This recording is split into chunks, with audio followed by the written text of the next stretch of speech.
I get discouraged for sure, and I will quit fighting at some point.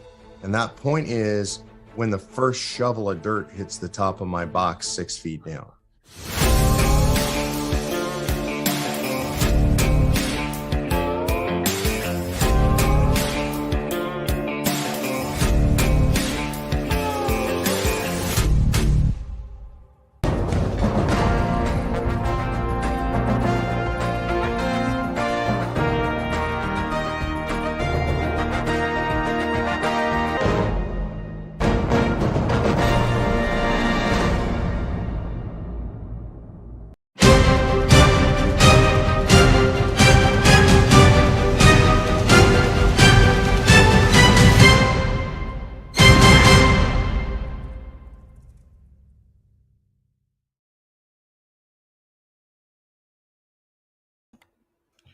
Good evening, everyone. Welcome to COS Indiana Live. My name's Dale Parrish. I'm the virtual program coordinator for COS Indiana. And once again, I want to welcome you to our broadcast this evening. We got a super one for you tonight, guys. We've got a super one. We'll get into the details on that very soon. But I want to bring on my co-host. Hi, Ken Kashuba. Good evening, Dale. How are you? Good, good. Ken is our state communications coordinator and been helping with our broadcast for some time now. Ken will be monitoring our comments and questions that our viewers are submitting tonight. So if he comes across a comment or a question that we need to address, he'll let us know, and we'll be able to address that as best we can. So, Ken, always like to flash this up. This is broadcast number 216, and you've been on board for 81. So, moving right along, isn't it? It's flying. Moving right along, quite quickly here. It seems. I'll tell you, doesn't seem like that many, but. It mounts up, doesn't it? It sure does. Well, it's good to have those numbers roll. Oh, yeah. Well, Ken, last week we introduced a QR code for people. I'm going to give you a little time to discuss that and point that out, and then we'll give you more time to talk about it a little later on in the broadcast. Okay? Sounds good. Yeah, we'll get right to it because we want to get into the programming. But we are introducing our QR code, which basically is a subscription form. So we are hoping that our viewers will support this live stream, COS Indiana Live, by subscribing. And with that subscription, you'll get programming insights for upcoming programs and a whole lot more coming your way. So. You have to pardon me. I'm battling late season hay fevers here or whatever it is. But really, we'll try and keep the voice going tonight. So if you take your smartphone out and you put the camera on and just scan that QR code, it'll take you to a simple form. Just insert your name, your email address, and we'll get you right in and listed so that we can get the important stuff to you. So Super. We'll leave that code up for a little bit. Again, it's a scan that code, and you'll see in this other corner up in the top corner there's another code that'll stay there throughout the program. It will be a little hard to see, but your phone will pick it up. So just scan that corner and you can get it as well. So right. We'll get more on this later, but that's what the code looks like, and that's what it's for. Hope to see you all subscribe. Please, we want you to subscribe. We want to develop that subscriber list. So, all right, Kent, let's bring on the lineup for tonight, and I want to let everyone know who's going to be on our guest list tonight. And I'm going to give this a full screen. Ken and I are still here. Don't worry about it. We haven't gone anywhere. Tonight, we are we're bringing back the FBI team, the retired FBI agents that are part of Convention of States. Michael Wyatt and Tracy Wyatt, both, as I said, retired FBI agents, and they reside in Iowa. So they're part of COS in Iowa. And then our own state director, Dale Tipton, also retired FBI. So we had this team on, Ken, on October 2nd on our broadcast, and the reaction was great. So we decided that we'd bring them back on and do a part 2. So we're going to bring them on here very shortly and get into a little more discussion on their experiences and insights into what's happening with FBI today. Also got, after the team, the FBI team, we're going to bring on Gary Harbaugh with another soapbox on the national debt and the continuing resolution, the saga that's going on in Washington, D.C., which I can't believe that it's still going on. But Gary's got us going to give us an update. I've asked Gary to give us weekly updates during this continuing resolution thing that has been supposed to last for 45 days. So we'll bring Gary on, do a soapbox. Then our final segment tonight, we got Dr. Dan Stock coming on. And Dan is going to talk to us about the organization, the group that he has formed called the CCLA. And he'll give you all the information. They've got a new website that they just opened up, and we're going to show you some pieces of information from the new website. So that will be, Dr. Dan Stock will be in our final segment tonight. So looking forward to bringing Dan on a little later. So Ken, we got a good lineup tonight, I think. Quite a lineup. Looking forward to it. Yep. And without further ado, let's why don't we go ahead and bring up our retired FBI agents, and let's start with our own state director and Dale Tipton. Hello, Dale. Hello, guys. Good to be with you again. Hello, Dale. Good to see you. And here's Michael and Tracy Wyatt. Oh, Hi. evening. Iowa. By the way, have I asked you, Michael and Tracy, are you Hawkeye fans? Well, kind of left sports behind when everybody started getting politically, aware. Oh. So I don't watch much. I used to be. I think they're doing pretty good this year, aren't they? Again, I don't know. Okay. They're in the Western Division, and it's not the toughest. So Okay.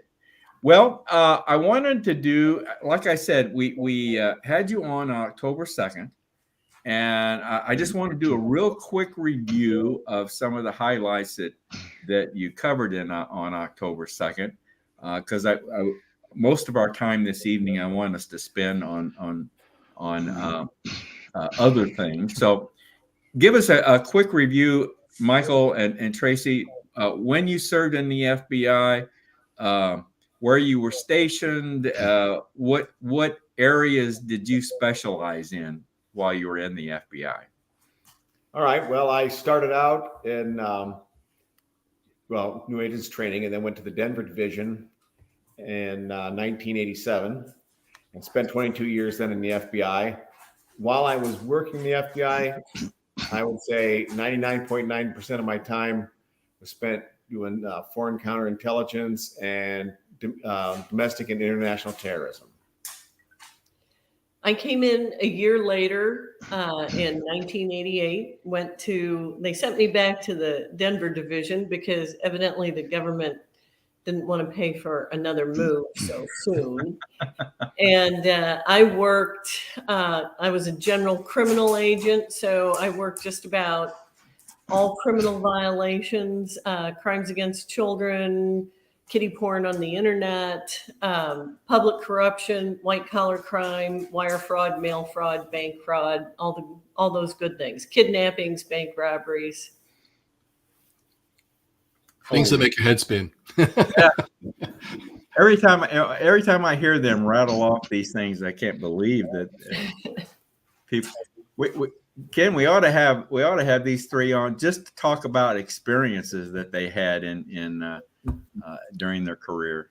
Yep. They could do a whole series of novels on just, Yeah. we could even make it science fiction, but they'd have the material. Dale, how about you? Well, I came on board 11/17 of '86. So Michael and I were actually in the academy at the same time. Okay. I was there for 24 years, retiring in April 1st of 2011. My first 10 years I spent in Chicago, where I worked 6 years. I worked international domestic terrorism, and 4 years I worked major street gangs. And then I was transferred to Merrillville, Indiana. Started out working gangs and drugs. Once again, we had a task force operating in Gary, Indiana that I was part of for a while. And then after 9/11, I worked terrorism again for another period of time, and then finished up my career on general violent crime, as Tracy was talking about, bank robberies, theft from interstate shipment, those kind of things, along with a smattering of white collar crime, the bank frauds and those kind of things that she talked about. Yeah, Ken, nothing exciting there. Nothing to talk about there. No. Pretty boring, huh? Yeah. Slept really good at night, didn't you, Dale? You bet. Guys, I guess your career in the FBI is the same as the military. You get 20 years in, you can retire after 20 years. Is that? You have to be a certain age to get your retirement. So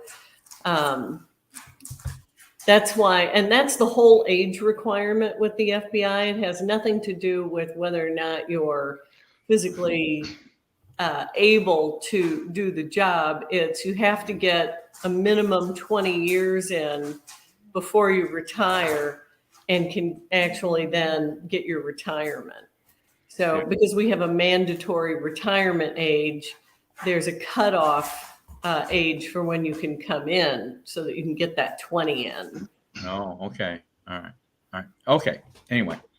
All right. Let's talk about how the FBI works. And you get your marching orders right from the DOJ, DNI. You want to explain that a little bit more? Well, yeah, the FBI is part of the Department of Justice. And when I was there, of course, there was, we didn't have much to do with DNI. So basically, the Attorney General has what they call guidelines. Now, these have the force of law. It sounds benign, guidelines, but they're not. I mean, you can go to prison for violating them. And those kind of decide how you work cases and what cases you'll work. And each Attorney General can change them, and a lot of them have. Is that right? Okay. And Dale, DNI is Director of National Intelligence. Okay. That's a more recent thing after 9/11. Yeah. And also keep in mind that I think at the time it was something like the FBI had within its provision 256 or so different areas of federal crimes that it could investigate. And they can investigate any one of those, but it's up to the Department of Justice to apply the prosecutors for those cases. And so if they don't back your decision, that's why the local U.S. Attorney's Office sets the priority for each field division, so that you're basically working for what the Department of Justice says this is our priorities. 1 year it could be street gangs, the next year it could be international terrorism, and on and on. Okay. All right. Well, I know you all felt it was important to point out some key directors that have that we've experienced over the years. And Moeller, is it pronounced Moeller or Moeller? I called him Mueller. Yeah, I don't know. Yeah. Okay. And of course, Comey. So what happened under these directors? Well, go ahead. Oh, I was just going to say, Mueller seemed to take on the attitude that he wanted to formulate his FBI and not what we had been in the past, which was to investigate crimes and not people. And he wanted to eliminate those of us who were a bit older and with gray hair. Michael can give a specific example of him saying these things. One of the things I remember, and I wasn't there when this happened, but a friend of mine was, and after the 9/11 attacks, there was a huge gathering of federal law enforcement agencies, and he came out and said, "You all should be ashamed of yourselves." Well, we had been from the get-go working practically 24/7, and we did that for a year and a half. As a matter of fact, Michael and I missed our son's entire senior year of high school. But we weren't the kind of agents that he wanted. And we were the ones that went out and knocked on doors and talked to people. And he seemed to have a preference for people to sit at their desks and get on their computers and investigate cases. And this was after 9/11 you're talking about, right? Yeah. Okay. Yeah, in the old days, they had a thing that they actually called time in office. Yeah. And they didn't expect to see you there. You made your money by talking to people, doing interviews and doing work on the street.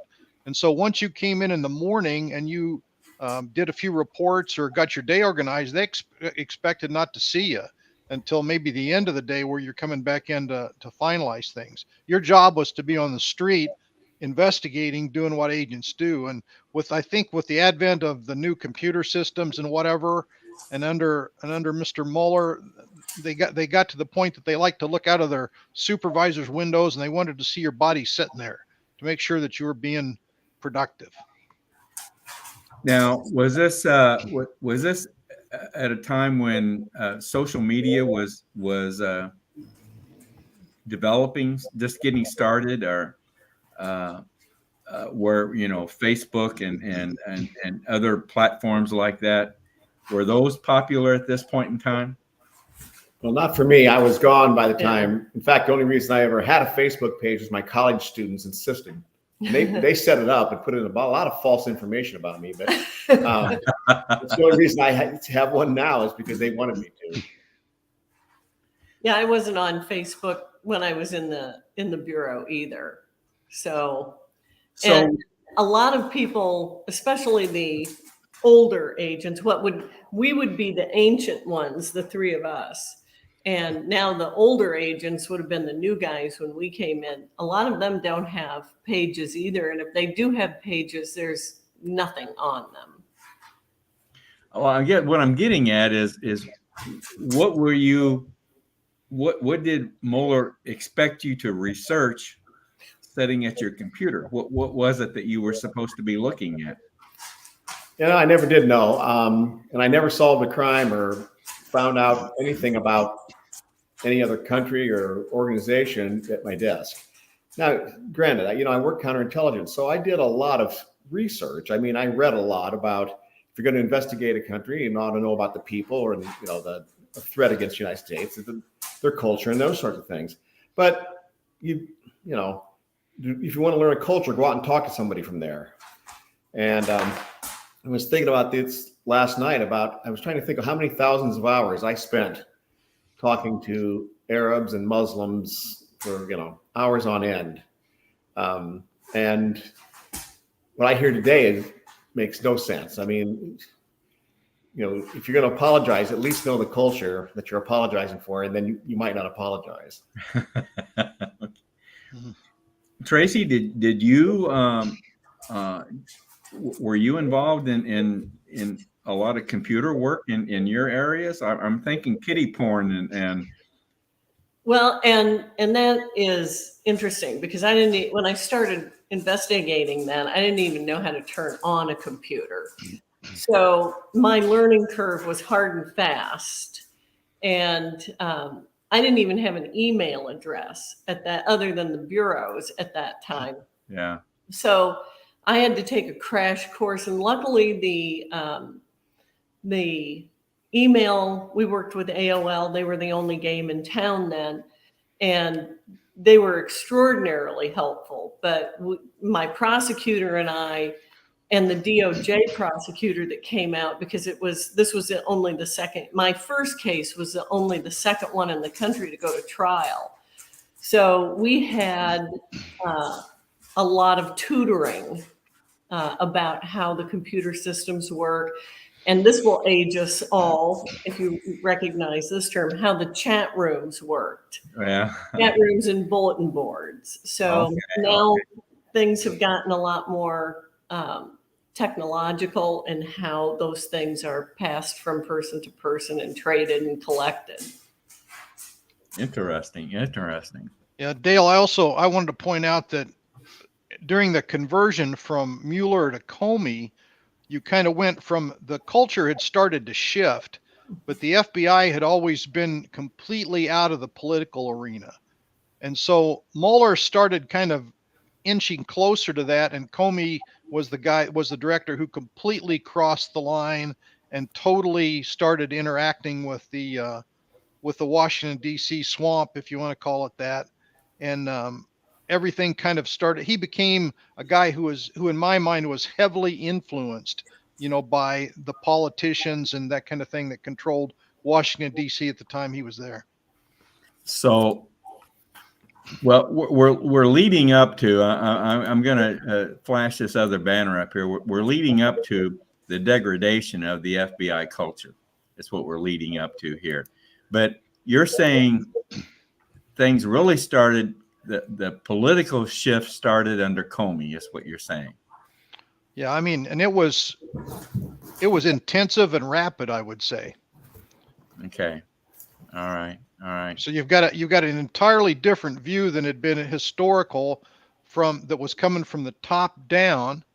And believe me, the guy at the top of the FBI's got considerable sway because he's basically in control of everybody that works for him. And there's, I don't know what the agent population is now, probably 12,000 or so across the country. And so that director, sets the standard for what he expects of those agents. So, his ability to sway opinions is pivotal. Plus, you also have people who professionally are locked into a career where they're depending on a pension whenever they get out. And so significant pressure can be applied to investigators because they don't want to act in a certain way that satisfies their bosses, or else that pension can be in jeopardy. Now, these directors, they get their marching orders from what? The Attorney General and the Director of Intelligence? Is that? Well, and I guess in a sense, the FBI was always, and even while I was there, Mueller was actually still kind of independent. The FBI is part of the DOJ. They work for the Attorney General. But most of what they did, most of they weren't really, they weren't a martinet. They weren't on a string. And ultimately, that's apparently what happened. While I was there, you didn't know anybody in the FBI. We didn't talk about politics. You never said that. I never knew what anybody's politics were. And if you did say something political, people would walk away from you. The culture was, that's not us. We don't do that. And I can't imagine living in an FBI, which is apparently today, which is exactly what it is. Okay, so then let's go to the next topic. Then the degradation of the FBI culture. So, at what point did that happen? Basically under Comey, then. I think it started with Mueller, but it's picked up a lot of speed under Comey.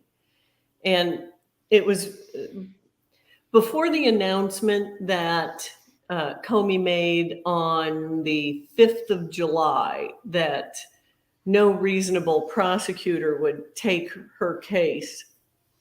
I received a call from a friend of mine who at the time was still in the Bureau. And I said, I'm worried about this. The FBI is moving in a direction that isn't really good. And he said, don't worry, Comey's a stand-up guy. He's going to take care of this. So I watched that press conference with bated breath, and he went checklist, right down the list. All the elements of the crime were proven, and then he dumped it. Yeah. And I thought, this is so bad. This is so not good for what's going to happen next.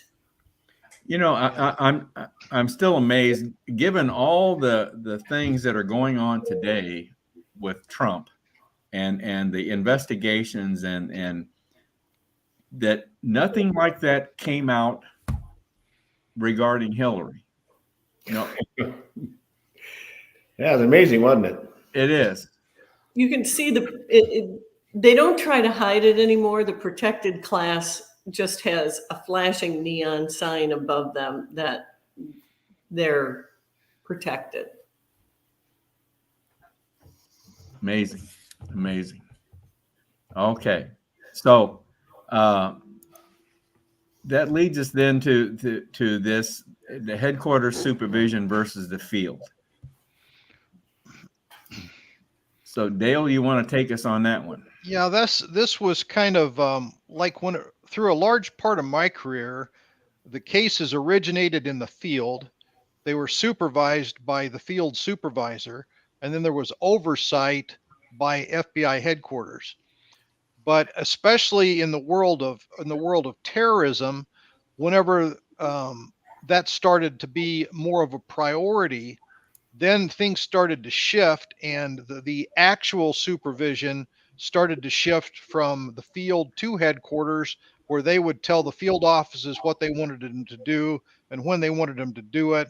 And the agents became more of kind of soldiers for headquarters to just go out and do what they were asked, instead of them basically formulating the course of the investigation and the path that it would take. It was all driven from above instead of below, which was a change that I'd never seen that before. Okay. All right. All right. And so if you're thinking about the interconnection with politics, if you have a director who's leading us down the road to get involved in political ideas, political thoughts, political actions, demonstration, freedom of speech issues, and those kind of things, all of that, if you were at headquarters, you're very close to the director. And so he had very direct influence on all of the decisions that were made there. There's a huge push, and has been and you guys can chime in and with a time frame, but the DOJ has been making a huge push to control local police departments, and there is a huge push beyond that to nationalize policing. And so I'm asking my compatriots here, do you think that switching things up to having cases run out of headquarters is a step being taken in order to facilitate a national police force? Well, of course, that terrifies me. Mm-hmm. The FBI, we weren't cops. We aren't cops. I was a cop before I did that. We were investigators that investigated violations of federal criminal crime and federal, statutes dealing with espionage, etc. We're supposed to protect the nation. That was our job. I mean, they told me that, your job is to obey the Constitution and protect our government and our country from foreign players. And that's what I did for a living. The idea that we would somehow change that and become, I don't know how they are trying to control the police department. There's no doubt about that. They bring lawsuits. They, take control. DOJ takes control of various police departments, and they do it under a guise of, civil rights or whatever they decide it is this week. But they're the wrong people, because too much power in the hands of too few. And believe me, the Bureau already has enormous power. If you gave it street power, the knocks on the door would come more frequently. Yeah. Yeah. All right, guys. Well, we're kind of winding down on our time here. I'm going to jump down to let's talk about the solutions. What's the solution to the FBI? What do you think? What do you think is going to have to happen? There has to be a massive house cleaning. And if you listen to the talking heads in the media, they talk about the upper echelon management, supervisors, and that the rank and file of the FBI are still good, hardworking men and women. Well, I'm positive that they are hardworking. I am not positive that they are working for the Constitution. And Michael and I have had this conversation numerous times. And anybody that's had their hands on any of these blatantly unconstitutional cases has to go. So that includes street agents. Okay. Yeah, I mean, there's been discussion. Do you just pull FBI funding until there's a total review done, and then it kind of gets started over from scratch after a new set of controls are in place? For that to work, you would have to have complete cooperation with the Department of Justice, which now I can't see happening the way things are going. Some people are arguing that you should remove headquarters out of Washington, D.C., put it someplace else far away from the politicians, and that there might be less influence that way. And so there's a number of things that are being looked at, but I think there's more and more of a drumbeat to totally disband and to just take the different things that the FBI does and assign them to other agencies that haven't been as impacted, and just walk away from it. As the American people have been targeted more and more, through all of these investigations, whenever you have Catholic dioceses that are old school, doing their services in Latin, whenever they're trying to develop informants within groups like that, whenever the director signs off on having agents look at parents that are too vocal during school board meetings and all those kind of things, you saw the thousands upon thousands of people that were interviewed and actually harassed in their homes by agents who were affiliated with January 6th, on and on and on. There's so many people across the nation now that are telling these kind of stories that the trust and confidence that the Wyatts and I enjoyed I think it's largely gone. And I don't know how you rebuild a reputation that has fallen so far. And I got to tell you, I'm of that school. I'm of the school that believes you're going to have to start over. You're going to have to break it up, change it, perhaps completely. You don't think the right director is going to be enough to change it, huh? No, because Mueller and Comey both put their people in. The FBI has always hired like themselves. Okay, the accountants do the hiring, we got a lot of accountants. When the lawyers do the hiring, we got a lot of lawyers. When the cops do the hiring, we got a lot of cops. It always chooses its own. And when Mueller and Comey were choosing, they chose a whole different animal than the traditional agents. See, I think that's referred to as the deep state.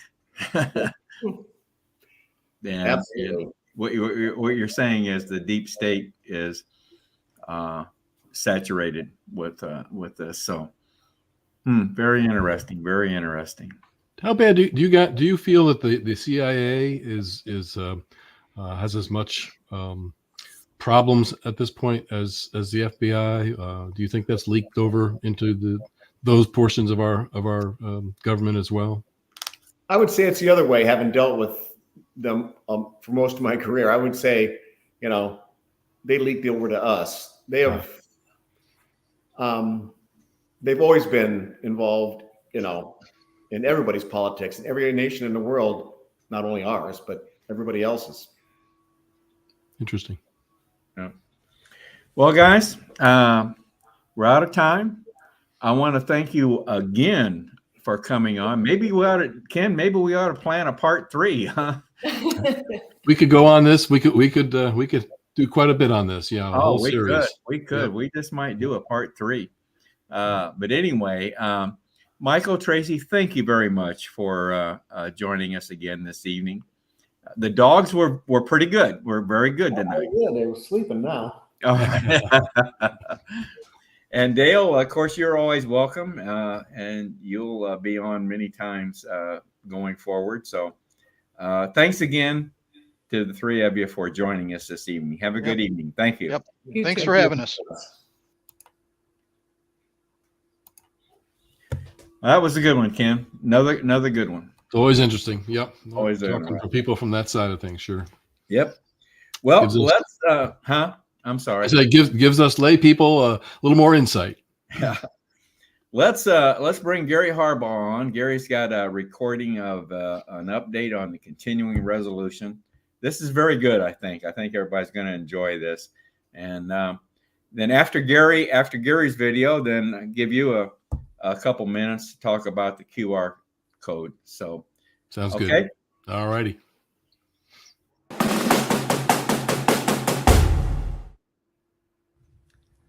Hi, my name's Gary Harbaugh, and I'm a volunteer with the Convention of States Project. This is my point of view. I want to talk about spending. We have a 45-day so-called continuing resolution, which is quickly running out. Let's look at where we've been. I'm going to throw some numbers at you, and I hope that's not overwhelming, but I want to try to simplify this as much as I can. In the 8 years before the great financial crisis, that is 2002 through 2007, the federal government annually spent about 15% of our GDP on non-defense spending. In the 12 years from the start of the great financial crisis, so going from 2008 through 2019, the government spent about 17.5% of our GDP.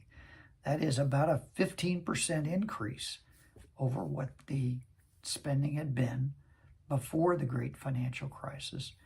And then after COVID hit, the government started spending on average for the last 4 years about 24.5% of GDP on non-defense spending. That means a 39%, roughly 40% increase in non-defense spending just since the great financial crisis ended, or the great financial crisis spending ended, and we began the COVID spending.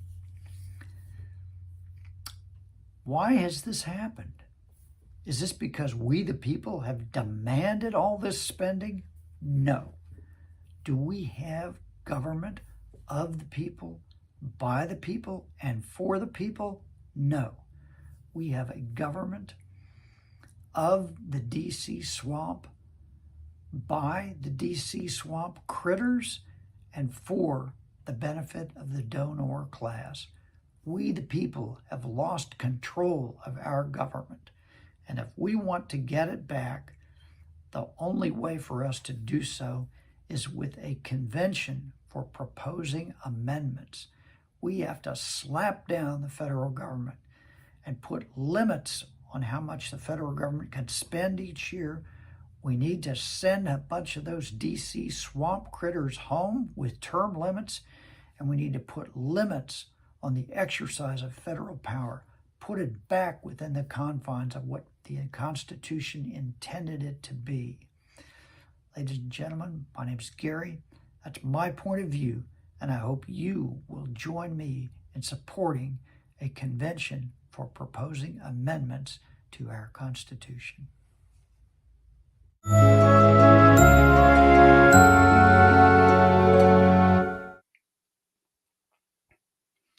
Another good one from Gary. Good to hear from him. Yep, another good one from Gary. And like I said, we'll keep this going on every week to have him kind of keep us updated on things, how this is going on. So, Ken, you want to take a minute or two here and talk about the QR code? Sure, Dale. We'll go ahead and bring this up again so people can see it. is a good sized QR code that you can obviously bring your phone up to. And if you'll notice up in the upper corner, there's a little one up in the top corner. That one remains. It's just not very well. It's not showing up very well on our dark background back there. So we'll work to get that one lightened up a little bit. But it works if you once this large one disappears, you can always get your phone up into that corner and it'll pick it up the code. But basically, the code's going to bring you to a form, which is going to ask you for your name and your email address, and of course that'll get you subscribed, and then you will receive from us some upcoming information on upcoming programming, and any particular highlight notes that you might get in your program. And we'll also, if you are not already a subscriber to our COS Indiana newsletter, The Finish Line, we will add your name to the Finish Line newsletter, which is always interesting. Gives you a lot of updates on things that are happening here in Indiana, as well as across the nation. But a quick technological tip here for you tonight is a lot of people obviously using smartphones. I've had people ask me, how do you get, how do I scan this and then use it once it's on my phone? And you'll see when you hold your phone up to it, you'll get a little box that shows up around it and a yellow code at the bottom. You can snap that picture and it'll take you directly to that form. Or if you want to use it later, I always recommend just doing a screenshot. If you do a screenshot of the QR code, it'll end up in your photos. And then anytime you go to your photos, you just press and hold that photo, and it'll take you right to the link. So it's easy to get to through your phone, and obviously that's how you get it when you hold your camera up to it and take a picture. So that's a quick tip on that. Again, if you have any other questions, you can always feel free to email us, and we'll be glad to help you with our subscription or give you an idea as to what we do with a subscription. And you can do that with our email address, which we'll be giving you here shortly as well. But that's the overview of the QR code. We are trying to build our subscriber list so that it makes it easier to share. And also to get upcoming information. So we're hoping that it's beneficial to you, and we think it will be. So look forward to having people subscribe to the channel, and it'll help support the channel and keep us going. All right. Thanks, Ken. Yep. That tip on doing a screenshot and being able to access the code through that's. I had no idea you could do that type of thing. Yep. So, our smartphones are sometimes too smart, Dale. Yeah. So if you look real quickly up in the upper right-hand corner there. I got a mirror up here, right up here. Okay. Yeah, there you go. That's where that QR code is, and we'll get a lighter colored version of that here very soon. So it'll be easier to see. Yep. All right, Ken. Well, we got our next guest lined up here, and Dr. Dan Stock's going to come on. He's promised to behave tonight, Ken. So let's hold. We'll have to hold him to it. All right. He's always well behaved. Well, I don't know. Not always, but he says he will be behaved tonight. So I feel like saying VACCINE over and over again. No. See, I don't know. Maybe even spelling it out, Dan, may get us pulled. We'll see what happens. Yeah, we'll talk about sore arms. Yeah. Well, Dan, tell us before we get into this. The CCLA, this is Citizens Coalition for Legislative Accountability. Mm-hmm. When did you conceive of forming this group? It came up to me actually in the middle of last summer. Okay. When after having lobbied all through this COVID response with the state of Indiana's legislators, especially after seeing the success we had in 2015, 2016, when I was lobbying on behalf of Convention of States, and then watching the exact opposite happen this time, despite the fact the argument was equally good or better, I realized that things were just not going to work, and it's because of the system. And that's when it came to me, okay, I see where all the bottlenecks are occurring. And I see the excuses you all are giving me, which really are flaccid excuses. You make it sound like you can't do anything. Oh, you just don't know what thing to do.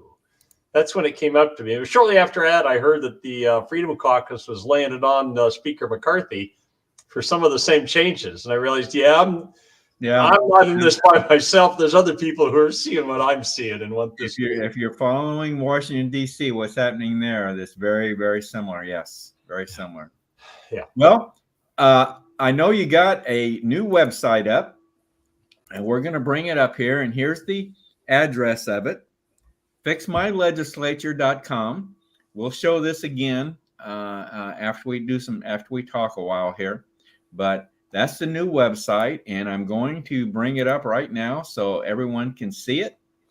So very attractive website, Dan. I really think it's very nice. Very nice. Shout out to another good patriot, Sean Selby, who made it for us. Okay, good. Well, you'll see up in the menu selection here, you've got about, and you got training and donations and contact. We're going to talk briefly about each of these areas. So I want you to I'll just click on about and get over here to this side here. Tell us, Dan, about the vision and mission statement of CCLA. So we think that the reason the legislature keeps doing what it's doing, serving lobbyists and special interests with campaign cash and not serving its constituents, is because constituents don't really know that that's what's happening and the mechanism by which it happens. So the member groups and individuals of the CCLA believe that if we educate people about how the legislature is working right now, the rules of these chambers and how they malfunction, that then they can become the employers in this legislator-citizen relationship again. And so our mission statement is to teach them all about how legislatures dodge debate and voting on the things that are important to their constituents, so that they only debate and vote on the things that are important to lobbyists. And that way we can get them so they can't hide anymore. And it makes it a lot easier to be their boss when you can hold them accountable for the work they do, and probably more importantly, the work they don't do. Okay. All right. Well, how about addressing now some of your objectives then? So we find that there are four main ways that the legislature is dodging addressing the laws that the people of Indiana want. And they all involve making sure that no debate ever happens on these laws. Part of that is because the committee chairmen are actually chosen by the leader of the chamber. Because he has the power to control this as the leader of the chamber, the lobbyist set on that poor son of a gun like you would not believe, and he's under terrible pressure, both financial and otherwise, to make sure that, hey, we only have votes on the things we want. So he chooses the committee chairman and tells them, look, it's good to be the committee chairman. You can make sure that any of the bills I put in your committee get hearings so you can get your stuff through. And if you're going to do that, you're going to kill all the bills I don't want to have hearings on. And if you don't, I'll yank your committee chairmanship. And I'll bet you 9 out of 10 people have no idea that this is how this works, right? I can tell you, when I do a lecture on legislative rules and how they're manipulated by legislators, most of the audience looks like this. Right. So our first objective is we want to change the rules so that committee chairmen are chosen by the committee and serve at their pleasure. That way, if you get some committee chairman who's being a tyrant and just won't let any of the good bills get through, they can all remove him. In fact, you can hold those legislators on the committee responsible for the fact that their guy is being a tyrant. And it frees him from the hegemony of whoever would like to put pressure on the leader of the chamber. The second thing we want to do is to establish what's called a discharge petition.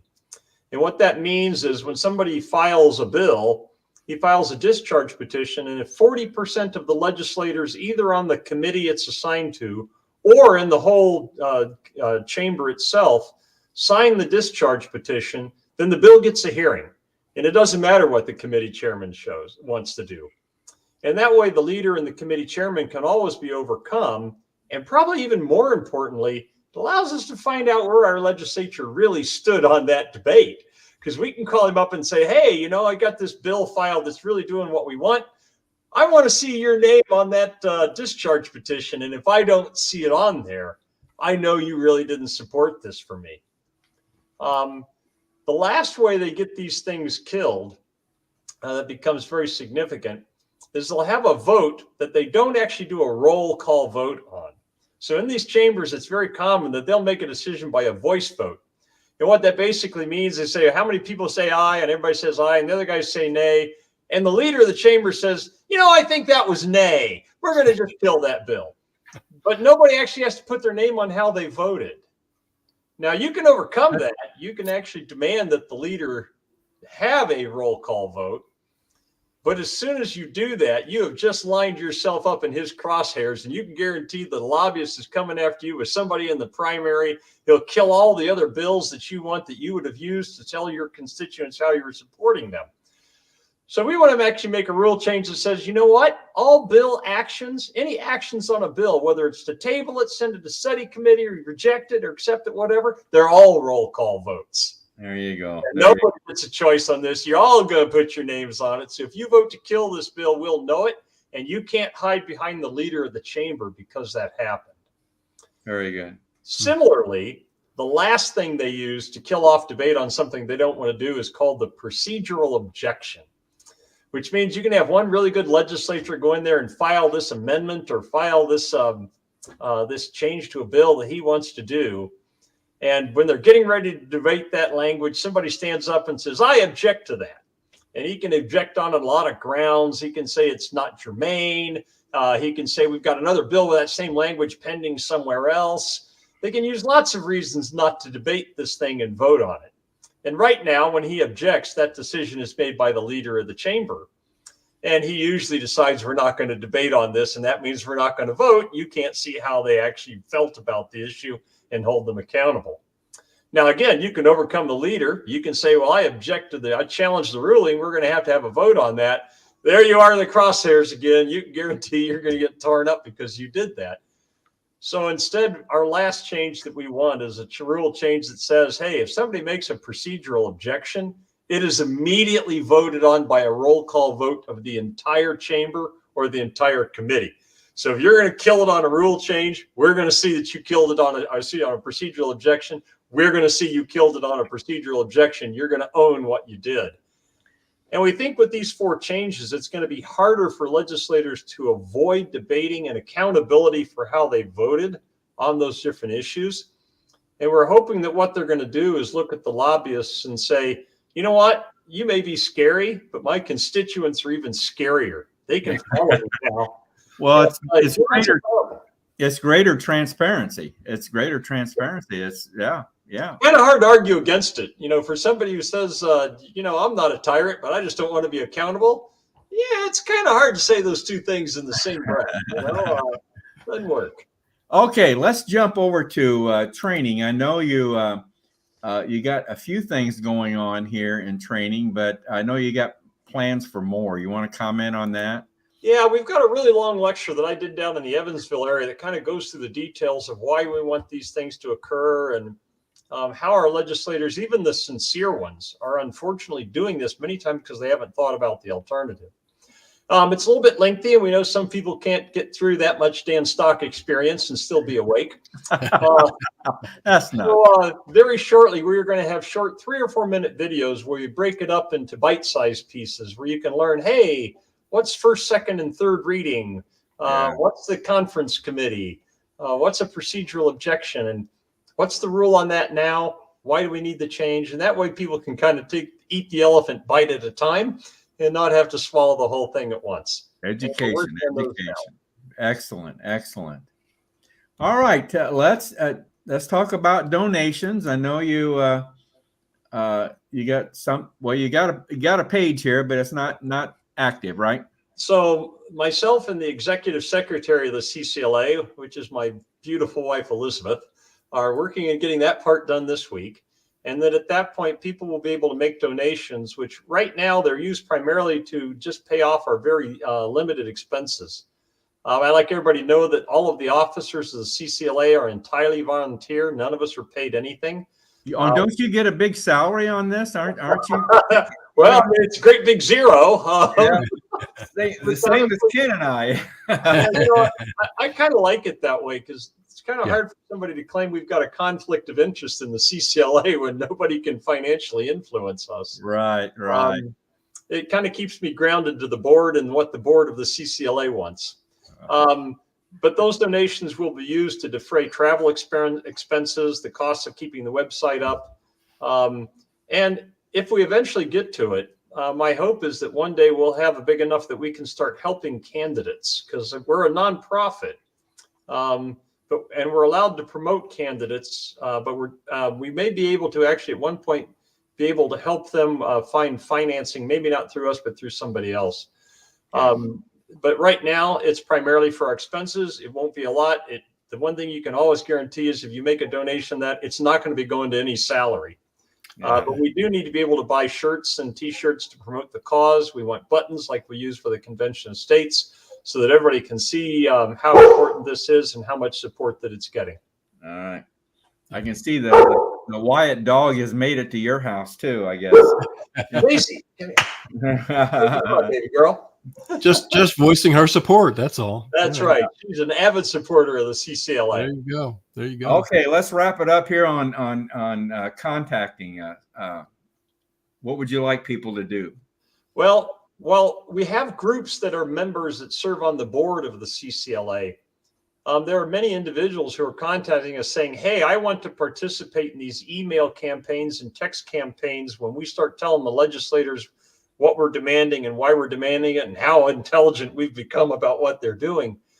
And individuals can still join up and be on that list by going through the contact that's right there or getting us at our email, which is what that contact page will send you to, which is citizenscoalition@proton.me. And we will add you to our list of people who wants to be participating in the email and text campaigns so that we can tell them, hey, look, we've got a legislator who's going to propose our rules changes. We want you to call up your legislator and tell them how much you support this and push them to join him in the effort, that they can do so as well. We'll shortly have a post office box, or if you need to have somebody mail us stuff, they can do that as well. All right. Okay, great, Dan. One more time, the website address, fixmylegislature.com. And I know, Dan, you've been working a long time getting this website up, so congratulations on getting it up. And I'm sure we'll be hearing more and more from you as time goes on. So next time you see my wife, Elizabeth, everybody give her a shout out too. She worked very hard on this website and its content as well. Okay, we'll do that. Dan, thank you very much for coming on tonight. Good to see you, Dan. Thanks for having me, guys. See you. See you. All right, Ken. Very good. Very good. Well, it's time to wrap things up this evening, Ken. And I think we've had a very good show tonight. So pleased with everything that's been happening tonight. Very eye-opening and educational at the same time, Dale. Yep. Let's talk about what's coming up here. The next actual broadcast will be October 30th. Next Monday will be our roundtable. But coming up on October 30th, we're going to have an Israel update. Now, this is in the works, and I hope this comes about. But we've got a husband and wife team, Rick and Susan Lyon. They've agreed. They actually have some friends. They're associates, really, that live in Israel. Mm-hmm. And so I think they're going to be able to give us some insights, hopefully, that we're not seeing maybe perhaps on the mainstream media. So Rick and Susan are going to put together a presentation for us, and we're shooting for our broadcast on October 30th. Also, Art Benhack, state director in Wisconsin, just got a challenge coin awarded to him. We got Debbie Stewart coming on, and Cheryl Schottmeyer, one of our region captains, had an interesting experience on Constitution Day last month. So we're going to bring her on, have her talk about that. So ought to be a good broadcast. Now coming up next Monday, as I mentioned, that's our roundtable, Ken. And our topic is going to be the 30-30 plan. Another good one, I tell you. I don't know. I don't know if people even know what the 30-30 plan is, but if you don't, you're going to be very surprised when you find out what this is all about. I'll tell you, it's scary, isn't it? I'll tell you. A lot going on, Dale. A lot going on, and that's, at this point, it's good that we can, well, like just with this segment here with Dan and our FBI friends, it's good to get the flashlights out and highlight this so people can, shine the light on it so people can see what's going on. We need to become more educated on all of it. And we're folks, I want you to know, Ken and I are working hard to do more of this and to bring more of this eye-opening or this educational information to you. So I think this is what people are interested in learning more about. So that's what we're going to try and do more of it. I do want to show our email address one more time. raiseyourvoicecos@gmail.com. If anyone viewing tonight that maybe has a comment or a question that we weren't able to address during the broadcast, shoot us an email, raiseyourvoicecos@gmail.com. Mm-hmm. Don't forget the QR code. Yep. Take a screenshot before we sign off here. Sign up and subscribe. We want to get some more information to you. We need to build our list. Yeah. Help support COS Indiana Live. We got to do something special for these people that subscribe, Ken. We'll be coming up with something. That'll be something that we'll talk about, and maybe we'll be able to have that next time around, Dale. All righty. Well, Ken, I want to close out our broadcast tonight again with one of our favorite Mark Meckler videos. And once the video is completed, we will sign off for the evening. So thanks everyone for viewing tonight and commenting. Our comment count looks very good tonight. So I think we must have had some good participation tonight. So Ken, have a good evening and good night, everyone. We'll see you next Monday for our roundtable. Good night, everyone. Good night. I struggle to empathize with people who would give up. It doesn't make sense to me. Sam Adams said, for those of you who prefer safety and security over liberty, over the animating fight for liberty, I hope that you enjoy licking the hands that feed you. May your chains rest lightly upon you, and may posterity forget that you are our countrymen. Like, do you understand that your kids and you are sentencing your kids and your grandkids and your friends' kids and your neighbors' kids to a lifetime of slavery and servitude, literally, of fear, of living in the darkness? But never, ever, never, never, never give up. George Washington lost the majority of his battles that he fought in the American Revolution. If you read his writings, if you read the letters where he was writing to Congress asking for money and troops, he was saying, we're losing. I don't have the troops I need. I don't have the supplies I need. Did he quit? What about the guys on the beach at Normandy? Like, what did they do? Did they just quit? Oh, there's, a lot of guys are dying around me. It's really bad. It looks really dismal. Those cliffs are huge. Machine gun fire raining down on us. And it's too hard. We should just quit. Thank God those people didn't quit. If they had, where would we be? I get discouraged, for sure. And I will quit fighting at some point. And that point is when the first shovel of dirt hits the top of my box 6 feet down.